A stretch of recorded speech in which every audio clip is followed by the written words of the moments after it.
રાજ્ય મંત્રી હર્ષ સંઘવીએ વડોદરાના ગણેશ પંડાલોની લીધી મુલાકાત। ગણેશ ચતુર્થીના પાવન પર્વ નિમિત્તે ગુજરાતના ગૃહ રાજ્ય મંત્રી હર્ષ સંઘવીએ વડોદરા શહેરના વિવિધ ગણેશ પંડાલોની મુલાકાત લીધી હતી।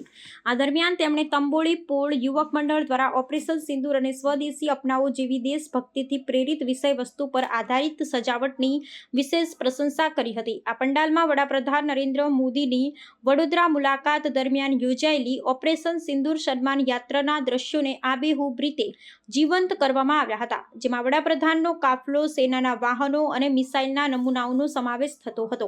આ ઉપરાંત સ્વદેશી અપનાવવાના સંદેશ સાથે આયોજકોએ દેશભક્તિનો એક સશક્ત સંદેશ આપ્યો હતો। મંડળના યુવાનોએ લગભગ 2.5 મહિનાની મહેનતથી આ અનોખું સુશોભન તૈયાર કર્યું છે। હર્ષ સંઘવીએ આયોજકોના પ્રયાસોને બિરદાવતા કહ્યું કે આવા આયોજનો યુવા પેઢીમાં રાષ્ટ્રપ્રેમ અને સાંસ્કૃતિક મૂલ્યોનું સિંચન કરે છે।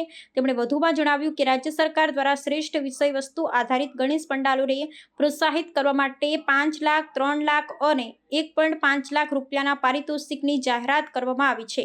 આ પંડાલનું અદ્ભુત સુશોભન જોવા માટે મોટી સંખ્યામાં લોકો ઉમટી રહ્યા છે। ખાસ કરીને વડોદરાના દ્રશ્ય મેં જે સોશિયલ મીડિયા અને ટીવી ચેનલોમાં જોયા કે ગણપતિજીની પૂજા આસ્થા જોડે જોડે ઓપરેશન સિંદૂરની શક્તિના દર્શન બી લોકોને કરવાનો અવસર વડોદરાના વિવિધ મંડળોમાં પ્રાપ્ત થઈ રહ્યો છે।